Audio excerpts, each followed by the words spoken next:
Chasing Purpose was designed to empower, uplift, and enlighten you on your journey in chasing your purpose. Don't waste your time with thoughts of giving up. Chasing Purpose. Not too late for us to try. We can overcome. Chasing Purpose. Candid conversations, nurturing faith, pursuing aspirations, setting intentions. Together we rise, divided we fall. Let Jah lead the way. Chasing Purpose. Cause God always a listen. Chasing Purpose. One day I have to win.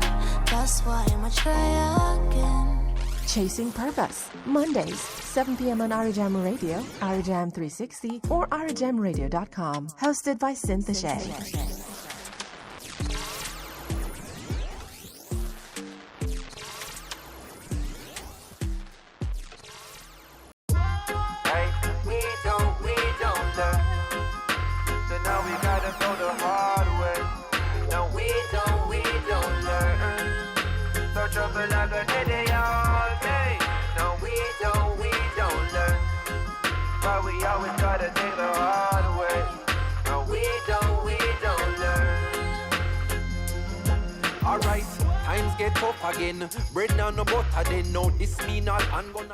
On this purposeful journey that we are all on together, we must have honest conversation with ourselves. We must analyze how transparent we are with ourselves first, and then those around us.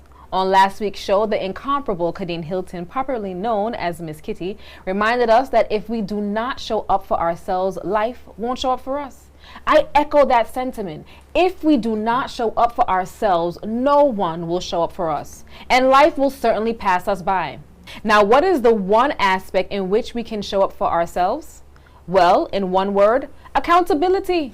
What is accountability? What does accountability look like? Are we truly holding ourselves accountable? We are still celebrating the resilience, the brilliance, and strength of us women. Happy Women's Month, and welcome to Chasing Purpose.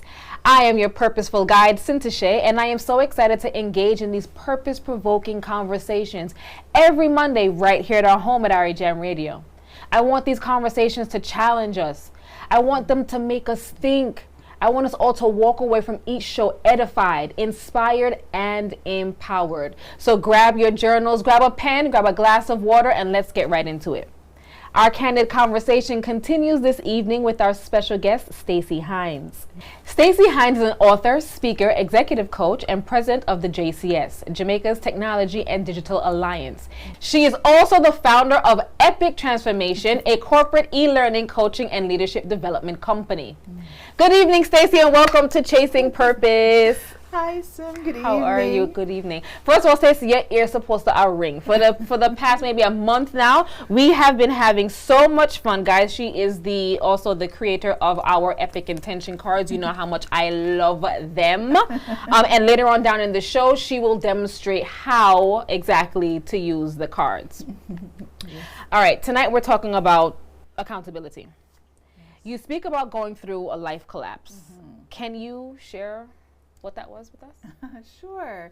Thanks again for having me on the show. By the way, I'm really excited, and I'm happy to have sent my energy and my spirit ahead of myself. Yeah, that you did. Yes, and that you've been able to really share the magic of the cards with other persons. Yeah. I feel really blessed by that. They're absolutely brilliant. Every week we pull a card, and every week for our guests, and every week it is spot on. Nice. So I'm excited to hear how you came up with it, and you know how you can demonstrate. 'Cause I'm sure we're not doing it properly. Demonstrate how it is. So talk to us about this life collapse that has brought you to where you are now. Yeah. So in 2009, I would actually say probably around 2008, I believe I began my next level life transition. I think that what happens as you're growing up, you know, when you're a baby, you become a toddler, and then you become a child, and then you teenager, and then young adult, and you go through these phases, and you're seeing it externally, right? I do, however, believe that there is a part of you inside that continues to grow and evolve just based on life and the choices that you make along with the desire that is within you that you are birthed with, also known as your purpose, right? And I believe that between 2008 and 2010, I was actively transitioning towards the next phase in my life, the next stage in my life where I was going to be birthing my purpose. And I feel that coming to that place unconsciously is something that required me to shed who I had become at this point to really step fully into who I was now meant to be. And that meant to be wasn't necessarily going to happen, you know, like in the next year, because I still feel that I am now fully flourishing in that space. But I was approaching another level of evolution, and it required a shedding of the skin, so to speak, like when a caterpillar would be becoming a butterfly, right? And so life collapse for me looked like separation that ended up leading to divorce, a very small spot on my chest that ended up becoming cancer and mastectomy and reconstruction and all kinds of treatments in between, and also transitioning to being a single mother, raising 3 children on my own, the youngest being 2, the oldest being 12, and also really struggling with mental wellness and becoming familiar with psychotherapy and depression and anxiety, and understanding that not everybody that is mentally ill ends up in Bellevue or something like that, right? So it's felt like every area, and I won't even say it felt like, it was where every area of my life took a spiral downward, and I had to start over. I had to start over in my relationship with love, which was really about getting in touch with loving myself first. I had to start over with my views and practices as a mother, you know, what that really meant. And navigating that now as a single mom. As a single mother, understanding what I wanted to do with work. So even though I was gainfully employed and from the outside, you know, very successful, I was struggling with what I really wanted to be doing and why was I going through this. There's a lot of why in the space. And even with health, was like my understanding of what health really means and what my body needs, and you know what you'll do when you're afraid of dying versus what you need to do just to live a satisfying and healthy life, kind of thing. So all areas. And then of course I was broke and in debt because I was going through all these moves and shifts, you know, traveling to different countries, moving, migrating to different countries with the children, and starting over on my own. So every area of my life I feel was touched, and that's why I call it a life collapse, because there wasn't really any part of my life experience that was not compromised, and in many ways I would say under threat, and me feeling like I was in survival mode all the time. You touched on a lot of things that I want to pick up on, but let me ask you, what is the purpose of accountability? So I really like that we're talking about accountability, because accountability as it occurs to me now is very different than it did, I would say, even 10 years ago. And accountability aligns with self-awareness and responsibility. And there's a card I actually have in the deck that the intention says, I am responsible for every aspect of my being. And that's what I really believe accountability is.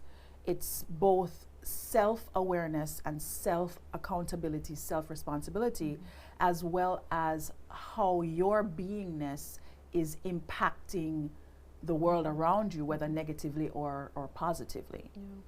How important is it for us as women, mothers, sisters, daughters, women in the community, leaders, how important is it for us to hold ourselves accountable? Oh gosh. You know, I think for women in particular, and I have a passion for women, you know, based on, you know, what I went through and really understanding the common struggles that we face. All of it starts for us, I believe, with self-awareness and really being in touch with who we are, or actually, you know, figuring out, first of all, that we're not. Yeah, yeah. And then recognizing that and really seeking that out, right? That's our first layer of accountability, because until we are able to tap into that soulful side of ourselves, that little girl who may, for many of us, somewhere along the line, you stop hearing her voice. You know, you can still feel intuitively, you know, that she's there, but it's the same person, right? And we oftentimes shut down that voice, shut out that voice. And that's where it begins with, is touching and reaching inwardly for that self-awareness, so that you can identify, well, you know, who am I and why am I here? What is it that I am seeking in this now moment? What is it that I'm seeking to experience as my life as a woman? Because I think we tend to lean into what we are given as birthright, as learned experience, what we are taught, whether in school or by our parents or by, you know, church, wherever you get the exposure. And then also just, you know, now especially the exposure that you get through the media and through different type of interactions that you have. So that first layer, I feel, for us comes with that inner seeking and listening, that who am I question. Because I don't think we think about our accountability as self-awareness, but you can't have it, you know. Like, there is no accountability without knowing who you are. Right. And I think that's a struggle with many of us. Having gone through a divorce, right? Single mom, all of this is new. Yes. How did you not get stuck? I know a lot of women that have gone through divorce or relationship has collapsed, and they're there. They're just there. Their life now is on autopilot, and it is. Everything is whoever's fault, and life is just happening and passing them by. Yeah. What made you remain or identify that, all right, I can't stay here, I have to keep moving forward? Yeah. I think it's because of how and when. I think timing has a lot to do with it. When I was going through my separation, it was at the same time. Literally, I got separated in January, and March is when I've had that first indication of there being something on my chest. And then by that May, I was in surgery. Wow. Right, with them cutting off my breast. So I think because of the timing of it, it felt very much like a part of my survival, right? It was, I would really like to live more so for my kids than anything else. It's like, you know, boy, it wasn't their responsibility to, you know, they're not accountable for my stuff. Not yet, right? And so I think as I was going through that process, it was very painful, because when you're divorcing on your own, it's one level of blame and guilt and shame that you deal with. But when you're divorcing and you have children and families connected with children, it's just another layer of responsibility and accountability. And so I was in survival mode for them with the cancer. And I remember even saying to my now ex-husband, saying to him then that, you know, boy, I can't fight for the marriage. No, like, I really just want to fight for my life. And then kind of do the marriage fight after, you know, because one at a time. And so divorce for me was one other thing to survive. And so even when I talk about survival, I talk about surviving in my book. I talk about surviving cancer, divorce and depression, surviving and then thriving beyond it. Right. Because I think a lot of people don't survive.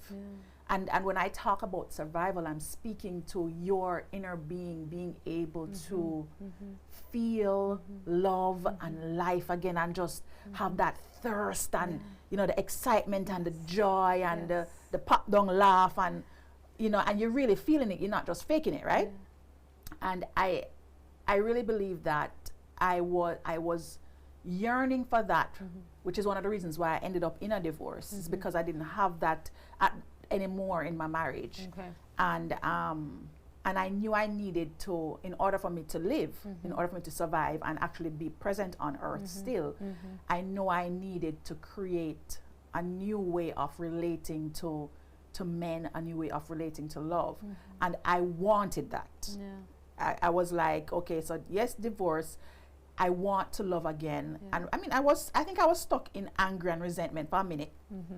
But stuck did not mean not doing work to move my way out of it. And work on yourself. It was all about me. Everything is all about you, you know. Yes. Yeah. Everything. Absolutely. Absolutely. I mean, how are we going to grow and move into love, raising our children, attacking life, and listening to that inner child if we're not focusing on self? Yes. Right? Yes. That one person that is going to move us forward, because it really is us. Of course, with God's help, but it is us that's going to wake up in the morning, that is going to put our pants on, put the makeup on, get out there, attack. I know we. All right. How important is forgiveness as it pertains to accountability? Oh, that's a good question after the divorce question. Well, the truth is that without forgiveness, you are missing the opportunity for maybe a first step towards accountability, because it is with connecting to recognizing, you know, I do have things within me to shift. That's the first level of accountability. And then forgiving yourself and others. There's a card in there that actually talks about forgiveness, and that's what it is. It's about forgiving yourself and others, letting go. And you have to be able to, you have to face yourself. You know, there's a huge accountability factor in facing yourself, because when I start to look at me, you know, girl, it wasn't pretty, right? I mean, and I was all the things, you know, I was C-suite corporate chick, you know, looking the look, walking the walk, talking the talk. And I had a very type A, you know, go-getter, on the hustle, you know, kind of persona, you know. Can't mess with Stacey kind of chick. Not somebody that would be birthing intention cards. No. And I loved that I was able to put that person forward, but that person was also holding a lot of resentment and not really in touch with herself. So how could I be accountable even in my marriage for the anger that I was holding back because I was afraid of expressing myself? I couldn't be accountable for that because I wasn't facing that. You know, I often say that you have to face it to fix it. Yeah. You have to face it to fix it. A gem. Right. You have to face it to fix it. And if you're not holding yourself accountable to yourself, to see yourself, to even do it more intentionally through mirror work, like Louise Hay used to talk about that a lot, you know, standing in front of the mirror and actually talk, because when you have to look at yourself, you know, you might think it's an easy thing because you're so used to brushing your teeth, and but when you have to look at yourself and say, I am not forgiving this man, or I'm not forgiving my father, I'm not forgiving my mother. When you have to do that and look at yourself and see yourself, you start feel yourself shifting, right? That's accountability calling out to you. Why do you think it's so hard for us to hold ourselves accountable? It's evolved for me. The answer for that has evolved. I'll give you two sides to how I see it. First of all, I think there's a scientific side, right? And I won't just say I think it. There's been quite a bit of research, especially in the last 10 years, around how the brain works from a survival perspective and how that affects the way we show up in life. Now, you have to remember that the brain is literally a memory machine designed to keep you alive. And for many of us, we are still living like we in the cave and there's a saber-toothed tiger on the outside.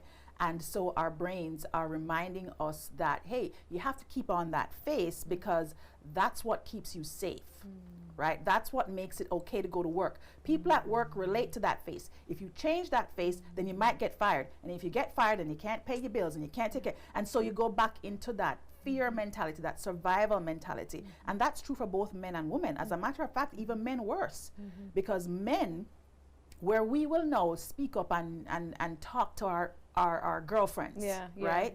And share. You know, the men have been trained that that vulnerability is not something to share. Or any other challenge that males face, right? From little boys coming all the way up. And because of what is expected of them and what they are taught as what the brotherhood looks like, it's very challenging for them to show that side and for them to be able to express that side because of fear. As a part of how we, you know, historically we've been a connected race, right? So you have your tribes and your herds. And the worst thing you want to happen to you is to be extracted or left behind from the herd, because that would mean death. And so our brains knowing that, and you have all of the hormones, the endorphins in there that are serving that, right? It reminds you, it helps you to stay in check. So scientifically, you are wired to survive.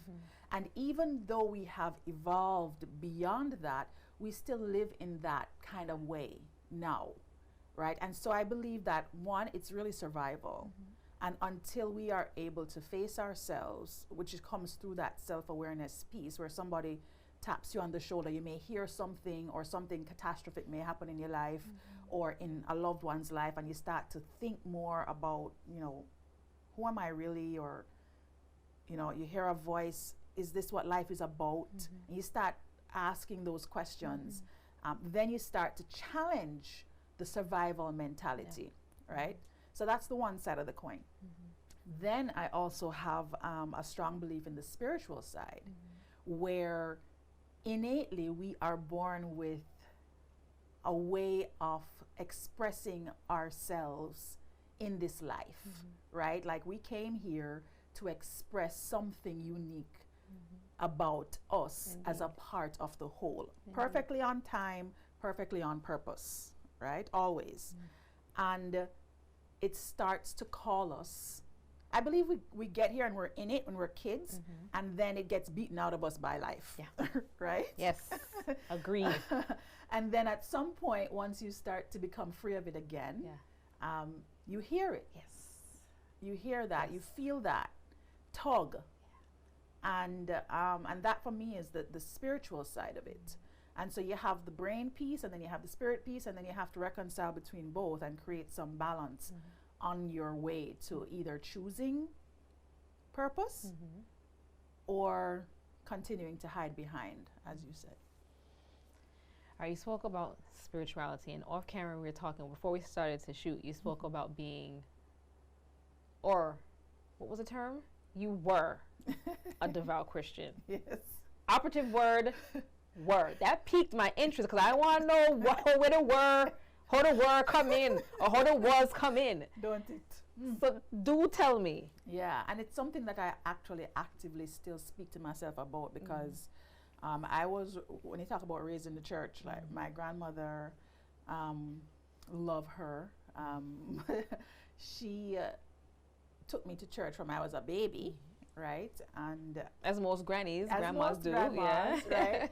And so I grew up in church. As a matter of fact, I was even an altar servant at one point. And then same. My high school experience, I went to a Catholic all-girls school. So I was always very entrenched in the belief system of the Bible and the way it was taught to me. And so that was an important part of both shaping who I am now in terms of my views of religion and spirituality, and also of really guiding me towards, you know, the different experiences I had to have as a Christian in order to get to where I am now in my relationship with the concept of Christ, right? And what essentially transpired is I grew up to become, I got baptized, and water baptism and everything in you know, my down south Atlanta church, right? So non-denominational, traditional Black American, you know, church, and I loved it. It was during the T.D. Jakes era, you know, Creflo Dollar, like all the really amazing Black preachers who I learned so much from, and at the same time, what was happening while I was, you know, helping running children's ministry and going to church 3 times a week and twice on Sunday. All right. What was happening while all of that was taking place is that I was dying on the inside. Right? So at this point, I had my new baby. I had my toddler girl, my new little girl baby, my toddler girl, and my son. And I was trekking it to church however often. On my own, because my husband wasn't interested in necessarily attending with me at the time, and I was really unhappy. Wow. I had a great job, worked with a great company, nice big house, 5-bedroom, land, lake, 2.5 car. Like, I had all of the things, and I was doing all the things that were supposed to be right. I knew my Bible inside out. I could preach it and teach it, and I would also use it to judge other people in how they were showing up, not like me. I wasn't listening to Rihanna or anybody at the time, right? Because that couldn't play in the car, right? It's secular, right? So I was very much that person, and I was so sad. Really, you know, I was overwhelmed. I was overworked. And I had a deep desire for more and different. And I kept asking. I remember I was a prayer closet person, and I had a nice closet too. And I used to have a little place in the closet. I'd write down things and fold it up in the paper and put it in all of them things, right? All of the practices. And I remember on a yellow notebook paper, I had written down wanting to move to Jamaica because I thought, you know, when I was a little girl living here, I would have somebody come to the house, well, not me, but my mom would have somebody come and clean and cook and, well, no, my grandmother would always cook. Clean and iron, wash, you know. And I was like, if I could get help, because maybe if I had help, I would be a little happy. Maybe if I had help, me and my husband could spend more time together, you know. So that was one of the things, and I kept asking God, like, why you won't make it shift? Why I can't be happier in my marriage? Why? Like, just a lot of that would happen. A lot of crying at nights, you know. As a matter of fact, I remember after my third child was born, I remember going in to see the doctor at about 6 months because I swear I had postpartum depression. And they sent me to see a counselor, and I had a couple sessions, and they were like, you know, we don't think it's postpartum depression, but you should probably get some counseling. And I went to church actually and got a minister to work with me, and it was really more focused on my marriage because I think I blamed a lot of it on that at the time. But now when I look at the whole picture, like I step back now, you know, 12 years later, I think it's really more that my soul was not satisfied. And without soul satisfaction, your life will always be on pause. Agreed. Almost. Yeah. Agreed. So all right, the lack of soul satisfaction. Where are you now on your spiritual journey? I am in a place that is so delicious and satisfying. It's like I can't find words to describe the connection that I have with God. Yeah. Wow. And it's mine. Yes. All right. So Stacey spoke quite a few things there, right? I think that for me, you know, you grow up in church, you're lector, you're church, everything. You change your you had everything. You're in ministry, you're doing everything.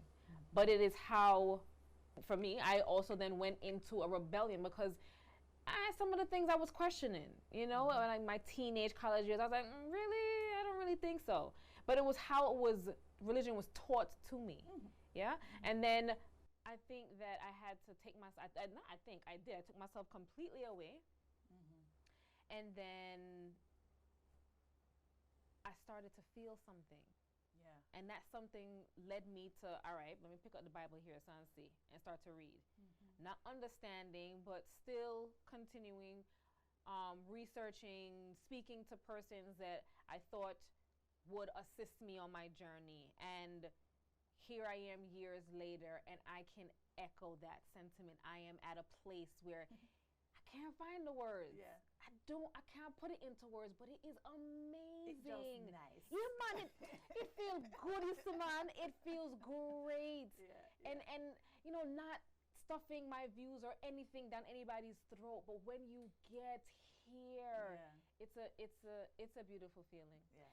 All right, we have to go to a quick commercial break, which I don't want to. Stacey is giving us amazing insights. When we come back from the break, we continue on our topic of accountability with Stacey Hines. Keep it right here for real reggae on Irie Jam. 93.5 VIP. I'm Joe, your CBD expert. Jamaica Smooth's tinctures are CBD oils that help with everything from muscle and joint pains to anxiety, depression relief, and even promoting healthier sleeping patterns. The oils are all natural and organic, giving you one of the purest forms of CBD consumption. The Easy Squeeze Dropper provides 3 to 5 drops per dose under the tongue for any of our great tasting CBD oil flavors and is one of the most popular ways to intake CBD. Give us a call. 1-833-SMOOTH-5. That's 1-833-766-6845 or JamaicaSmooth.com. Hello? Papa, big problem. Mama cooking with Sunday dinner and the cooking gas just dumps up props. You can send me a cylinder? Me live thousands of miles away from Jamaica. How me going to send your cooking gas? Same way you send me grocery every month. Sam's Bread and Butter Express. But son, Bread and Butter Express.com don't deliver cooking gas? Yes, Bread and Butter Express deliver cooking gas. And you can order from anywhere in the world. And them hook it up for you too, even up here in the top mountain. What you saying to me? Bread and Butter Express.com deliver cooking gas and hook it up everywhere in Jamaica? You can order online, but me know you don't like computer. So write down them number 516-481-6602 extension 205. Call them before the food get cold. I go and call breadandbutterexpress.com right now. 516-481-6602 extension 205. My phone credit I finished, Papa. Thanks for the cooking gas. Mama, gas soon come. Sam's Bread and Butter Express, the fast, easy way for you to send groceries and cooking gas to loved ones everywhere in Jamaica. Visit breadandbutterexpress.com or call 516-481-6602 extension 205. Now that we've said goodbye to 2020, let's say hello to more fun in 2021. Digicel International is giving you back more this year with their Buy 20, Hello 21 promotion. When you buy $20 of top up, you'll enter for a chance to win $21 back on a Digicel Pay card. With thousands of winners last year, now it's your turn to grab some of the winnings. Visit digicelinternational.com, download the Digicel International app, or visit your local store today and send a top-up for your chance to win. Terms and conditions apply. Promo ends on April 18th. No leftovers. Words to live by, but it's also the name of the fastest rising Jamaican restaurant in Newark, Connecticut. You can't forget the name, No Leftovers, on 182 Connecticut Ave. They cater and they deliver. Call them at 203-354-4333. No Leftovers for your quick Caribbean fix in Newark, Connecticut. Here's just some of the very positive reviews. I'm not an expert on jerk chicken by any stretch, but this was delicious, tasty, and at a great value. No leftovers. The jerk chicken makes you say, my God, that's delicious. Oxtail absolutely perfect. I could eat their rice and peas slathered in jerk sauce and gravy every day for the rest of my life. No leftovers. On 182 Connecticut Ave. Call them at 203-354-4333. No leftovers. Here at JN Money, your safety is our top priority. During this time, JN Money encourages customers to send money safely and conveniently using our JN Money online service. For cash pickup, to the JN Money card, to bank accounts in Jamaica, and to pay bills directly in Jamaica. With fast, safe, and convenient services, JN Money will help you find a way. Stay safe. JN Money Services USA Incorporated, a licensed money transmitter in Connecticut, District of Columbia, Maryland, New Jersey, New York, and Pennsylvania. License number FT 71415, Massachusetts Foreign Transmitter Agency.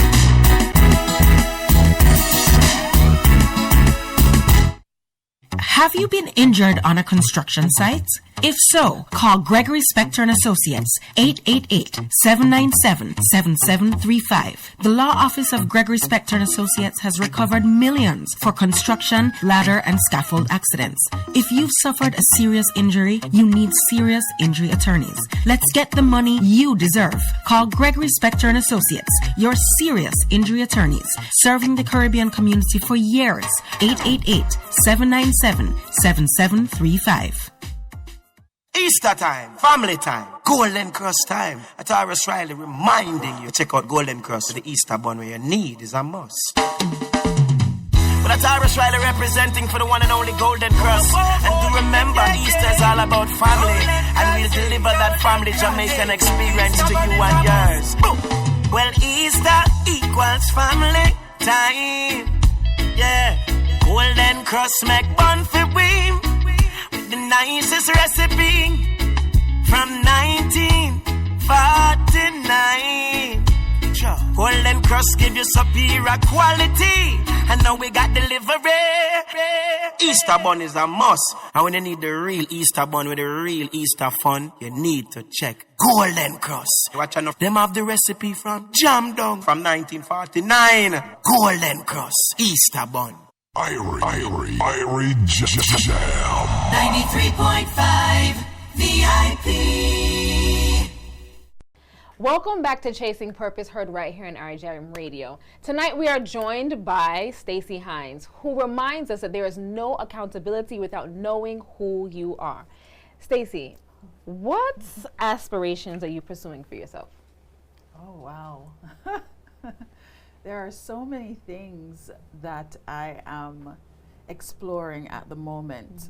And it's interesting because I keep thinking, and I think maybe this is survival me, keeps thinking, you know, do less. And what is happening is I'm attracting more. So I'm clear. That's great. That yeah, I'm clear that there is work to be done, and I'm attracting myself as the person to do it. Yeah. So there are multiple sides to me, and hence me coming up with this balanced lady boss persona that I have.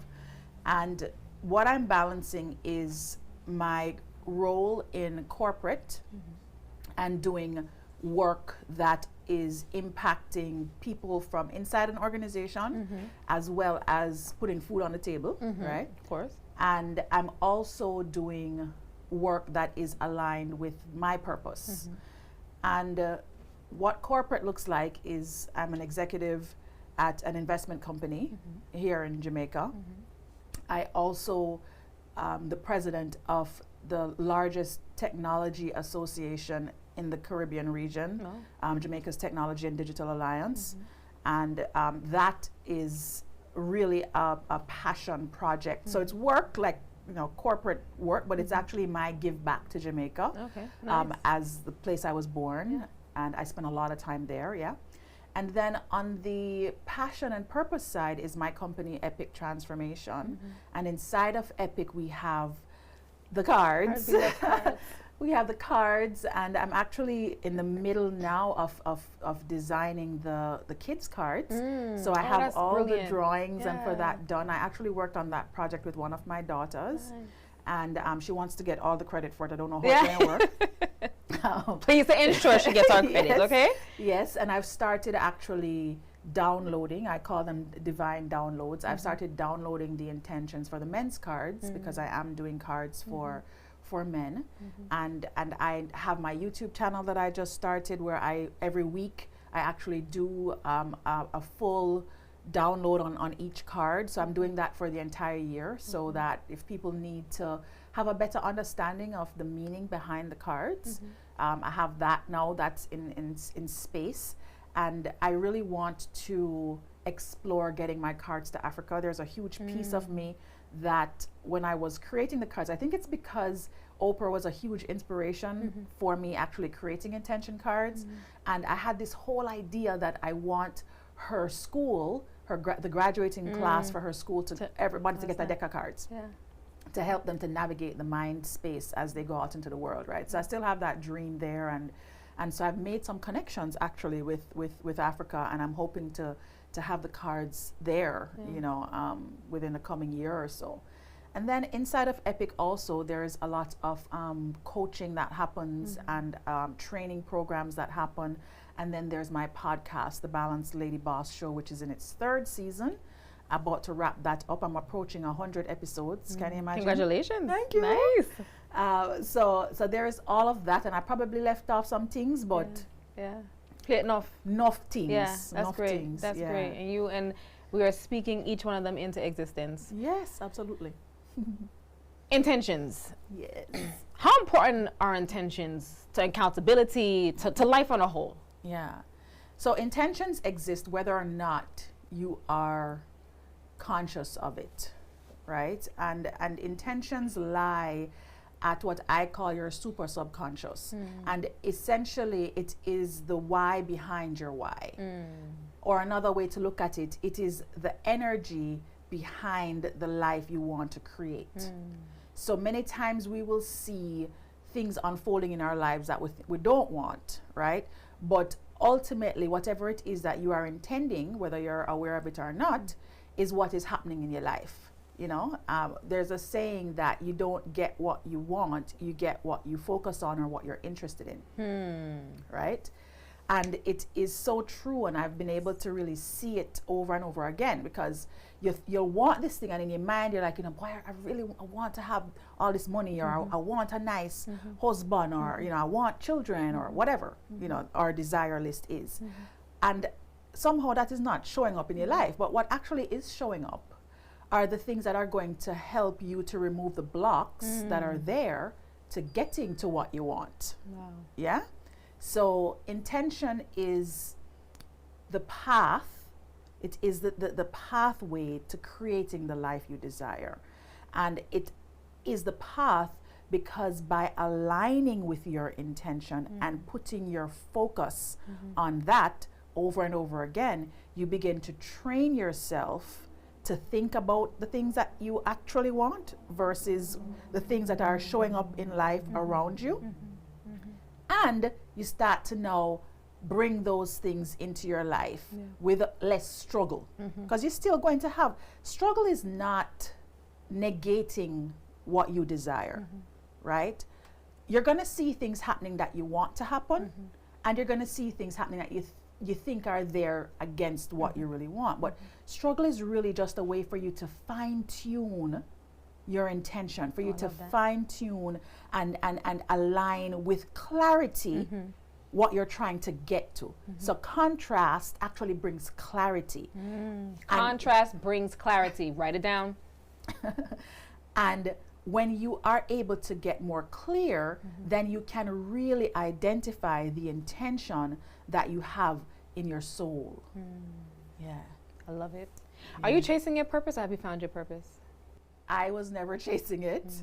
I believe we are born with that inner purposefulness, whatever it is, and then we get to choose whether we want to allow it to show itself. I love that explanation. Yeah. Yes, that's a great one. How important is faith on your journey? Girl, let's have some church. That's Atlanta. That's ATL, honey. Faith for me is all about believing, right? And it's all connected, right? So you have faith and belief, which is aligned with surrender, right? And I have had an ebb and flow kind of relationship with faith, in particular because I had bought into the dogmatic view of spirituality, which is religion, right? And so I learned about faith in that context, and it was much more of a reward game.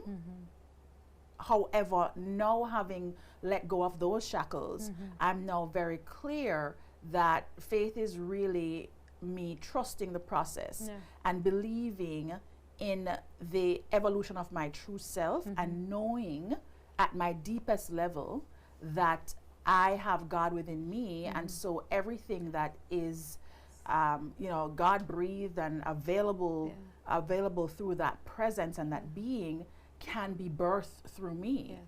What does accountability look like in the workspace? Right. So accountability now versus, I think, in the traditional sense a few years ago, especially post-pandemic, right, is a lot around making sure you're well enough to be effective and productive in a work environment. I don't think we spend enough time focused on individual wellness and how that impacts how you show up in a corporate environment. Absolutely agree. Which is one of the reasons why my company, Epic, I'm shifting from saying that it's a learning and coaching company and just calling it a wellness company. Because that's where the cards came from. Because I was losing my mind. But I was working real hard. In the corporate space. In the corporate space, right? And so I think accountability at work starts with self, and it starts with making sure you're well enough to be making decisions that you have to make and to be leading people, especially at a leadership level. You do better and you're more productive when you are well, when you are healthy. I find that a lot of companies, just looking in my research and as a leader of a company, I think one of the things that I think they're making a shift in, which is great, is tapping into the human capital, making sure that your human capital, their wellness is important. Yes. It's important that we're pouring into ourselves first, right?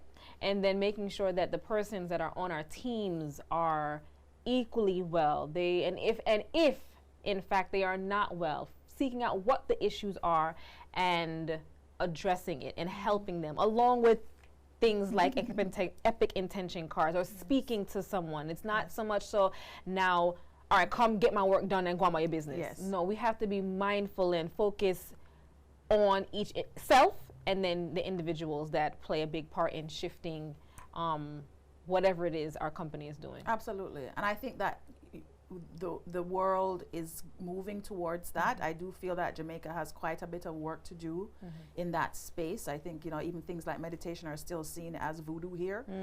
And now in places, in North America, in Europe, that's actually a part of the day, the work day, right? So I think there's still quite a bit of shifting to happen in Jamaica and maybe the wider Caribbean region, but I do feel that we're on the right path. Tell us about the power of intention. I know I light up every time we talk about intention, right? So the power of intention, I discovered through a book that Oprah wrote, What I Know for Sure, which is why I said earlier that she's one of the reasons why I created intention cards. And she actually described it as the thing that completely changed her life and allowed her to be as successful as she is today. And it is because it is the energy with which we create our lives. So that's really the power. You think about being able to harness how you create your life. That's mighty powerful, right? Wayne Dyer, who I've read most of his books, he's written over 30 books, is actually called the father of intention.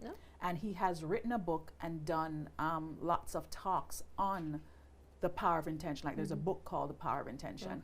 And a huge part of it is being able to see yourself for who you are and being able to identify the ego and how that kind of robs you, how the ego robs you of your ability to access your authentic power. Wow. Right? We're going to put that on our book list. Say Wayne Dyer what? The Power of Intention. Power of Intention. Yes. Adding that to the book list. And Oprah's, what was the other one? What I Know for Sure. Oprah, What I Know for Sure. Add it to our book list. How vital is intention when seeking one's purpose?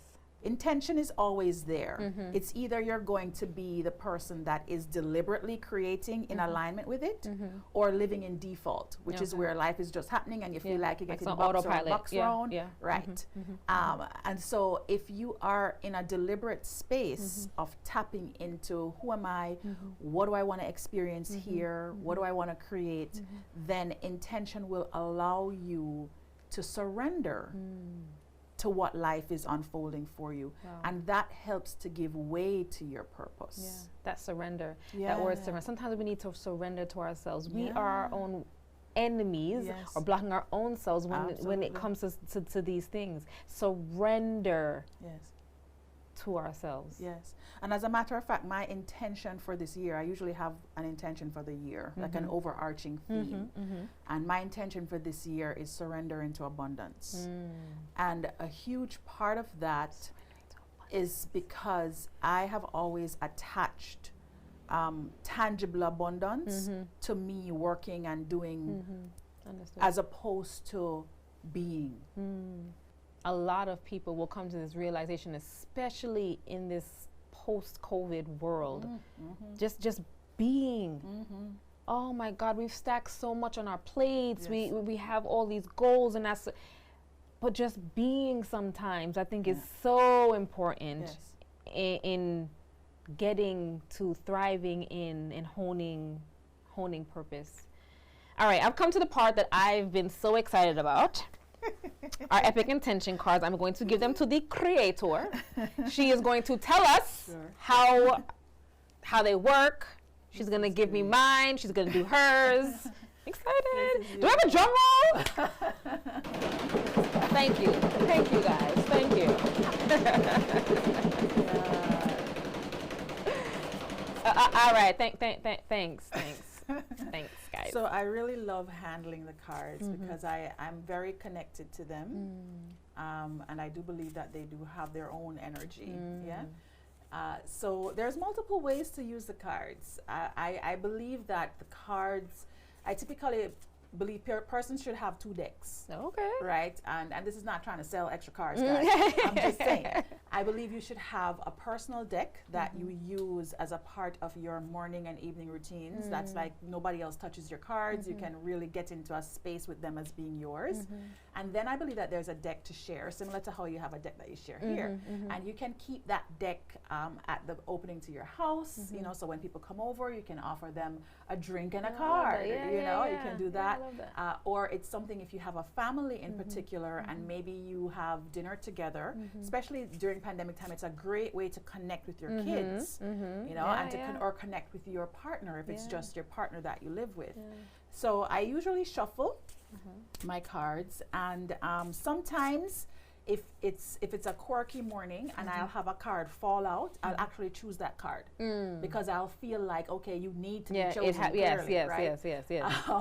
There are other mornings, most mornings I'll shuffle and then I'll pull from the top. Okay. Right? So I'll just pull from the top and then I will choose, this is my card today. Okay. And I usually read the intent. And first of all, I'm like, because it always connects. You always feel like they absolutely have a card for me, right? Which interestingly, this one spot on, right? I can't wait. And then I'll read the intention a couple times, and then I'll read the affirmation statement at the bottom. I will also journal about it in terms of if there is something that I feel this is responding to, something happening in my life that this is responding to, I'll actually write about that. And I'll put which card I pulled as a way to reflect. If I have a day where I have time and I have the space to do it, I'll actually spread the cards out. So after shuffling them, I'll spread them out. And then I'll pull whichever one I feel catches my eye. There's always one that, let's say, catches my eye. So I'm going to shuffle it again, and then you're going to pull one. Okay, sure. I remember my card. Sure. Oh, okay. Okay, so while we're doing this, guys, whether you're listening or you're watching, Stacey was awesome enough to gift us with a set of epic intention cards, and I'm going to gift it to you. You can give us a call at 888-546-8742, 888-546-8742. Just like that, Prezi, you answer the phone, boom, I feel. All right, so should I turn it over? Yes. And I'm gonna read? Yes. All right, this is the graphic. All of them are so beautiful, by the way. And mine reads, absolutely. Let me read it. I am grateful. I feel an uplifting sense of gratitude for everyone and everything that is a part of my life experience. And if this is not me, okay, this is me 100%. Yes. All right, yours? Yes, mine was actually, I am filled with the goodness of life. I'm filled with the goodness of life. And there was a day, I think it was actually Tuesday when I had yoga. I do yoga almost every day. But Tuesday and Thursday, I have an instructor that comes. And Tuesday, I was having a really hard morning. I was struggling, like it was a struggle because my day was like packed and I was feeling miserable. And during the practice, we usually set an intention. That's before pulling any card. And while I was in practice, I was in a lot of pain. And I kept seeing the picture from I'm filled with the goodness of life, because it's the girl pouring, you know, and I said to myself that this is me pouring universal energy, just allowing, you know, healing and niceness to come to my body. And then after class, I shuffled my deck to, you know, and I spread it out. And, you know, normally I tell you I pull from the top, right? I didn't pull the top card. I pulled the card that, you know, caught my eye. And it was, I am bold, or I embody boldness. Okay. And then something said, take up the card that's on top. And when I took up the card on top, it was I am filled with the goodness of life. Filled with the goodness of life. Yes. Guys, these cards really are brilliant. Each, as I said, you see that every week we've been pulling and they align completely with the guest. Stacey, where can our audience find you? Oh gosh. So I am online. I'm very Googleable. If you Google Stacey Hines, you'll find me. But on social media, I'm on Instagram at I am Stacey Hines. Same thing on Facebook. And on LinkedIn, I am Stacey Hines as well.